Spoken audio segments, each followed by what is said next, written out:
श्री शिव महापुराण रुद्र संहिता। श्री गणेशाय नमः। श्री सरस्वती नमः। ब्रह्मा और विष्णु को भगवान शिव के शब्दमय शरीर का दर्शन। ब्रह्मा जी कहते हैं, मुनिश्रेष्ठ नारद, इस प्रकार हम दोनों देवता गर्भ रहित निरंतर प्रणाम करते रहे। हम दोनों के मन में एक ही अभिलाषा थी कि इस ज्योतिर्लिंग के रूप में प्रकट हुए परमेश्वर प्रत्यक्ष दर्शन दे। भगवान शंकर तीनों के प्रतिपालक, अहंकारियों का गर्व चूर्ण करने वाले तथा सबके अविनाशी प्रभु हैं। वे हम दोनों पर दयालु हो गए। उस समय वहां उन सुरश्रेष्ठ से ओम ओम ऐसा शब्द रूप नाद प्रकट हुआ जो स्पष्ट रूप से सुनाई देता था। वह नाद लुप्त स्वर में अभिव्यक्त हुआ था। जोर से प्रकट होने वाले उस शब्द के विषय में यह क्या है, ऐसा सोचते हुए समस्त देवताओं के आराध्य भगवान विष्णु मेरे साथ संतुष्ट चित्त से खड़े रहे। वे सर्वथा वैर भाव से रहित थे। उन्होंने लिंग के दक्षिण भाग में सनातन आदि वर्ण आकार का दर्शन किया, उत्तर भाग में उकार का, मध्य भाग में मकार का और अंत में ओम इस नाद का साक्षात दर्शन एवं अनुभव किया। दक्षिण भाग में प्रकट हुए आदि वर्ण आकार को सूर्य मंडल के समान तेजोमय देखकर जब उन्होंने उत्तर भाग में दृष्टिपात किया, तब वहां उकार वर्ण अग्नि के समान दीप्तशाली दिखाई दिया। मुनिश्रेष्ठ, इसी तरह उन्होंने मध्य भाग में मकार को चंद्रमंडल के समान उज्ज्वल कांति से प्रकाशमान देखा।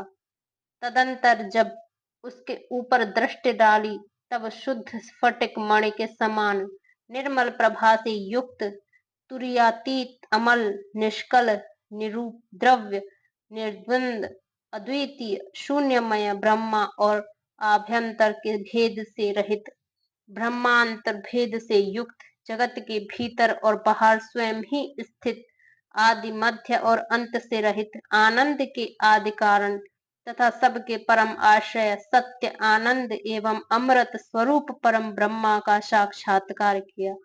उस समय श्री हरि यह सोचने लगे कि यह अग्नि स्तंभ यहाँ कहाँ से प्रकट हुआ है। हम दोनों फिर इसकी परीक्षा करें। मैं इस अनुपम अनल स्तंभ के नीचे जाऊंगा, ऐसा विचार करते हुए श्री हरि ने वेद और शब्द दोनों के आवेश से युक्त विश्वासमा शिव का चिंतन किया। तब वहां एक ऋषि प्रकट हुए जो ऋषि समूह के परम सार रूप माने जाते हैं।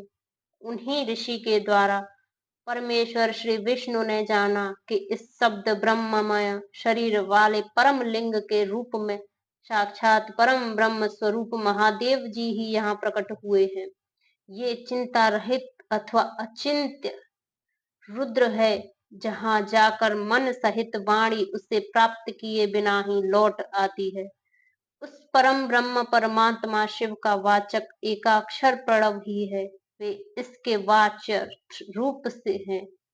वह परम कारण, ऋतु, सत्य, आनंद एवं अमृत स्वरूप परात्पर परम ब्रह्म एकाक्षर का वाच्य है। प्रणव के एक अक्षर आकार से जगत के बीज भूत अंड जन्मा भगवान ब्रह्मा का बोध होता है।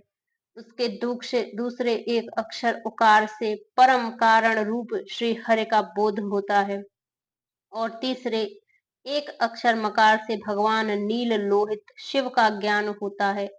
अकार सृष्टि करता है, उकार मोह में डालने वाला है और मकार नित्य अनुग्रह करने वाला है। मकार बोध्य सर्वव्यापी शिव बीजी बीज मात्र के स्वामी हैं और अकार संज्ञक मुझ ब्रह्मा को बीज कहते हैं। उकार नामधारी श्री हरि योनि है। प्रधान और पुरुष के भी ईश्वर जो महेश्वर हैं, वे बीजी बीज और योनि भी हैं। उन्हीं को नाद कहा गया है। उनके भीतर सबका समावेश है। बीजी अपनी इच्छा से ही अपने बीज को अनेक रूपों में विभक्त करके स्थित है। इन बीजी भगवान महेश्वर के लिंग से अकार रूप बीज प्रकट हुआ, जो उकार रूप योनि में स्थापित होकर सब ओर बढ़ने लगा। वह सुवर्णमय अंड के रूप में ही बताने योग्य था। उसका और कोई विशेष लक्षण नहीं लक्षित होता था। वह दिव्य अंड अनेक वर्षों तक जल में ही स्थित रहा। तदंतर 1000 वर्ष के बाद उस अंड के 2 टुकड़े हो जा गए। जल में स्थित हुआ वह अंड अजन्मा ब्रह्मा जी के उत्पत्ति का स्थान था और साक्षात महेश्वर के आघात से ही फूटकर 2 भागों में बट गया था। उस अवस्था में उसका ऊपर स्थित हुआ स्वर्णमय कपाल बड़ी शोभा पाने लगा। वहीं द्युलोक के रूप में प्रकट हुआ तथा जो उसका दूसरा नीचे वाला कपाल था, वही यह 5 लक्षणों से युक्त पृथ्वी है।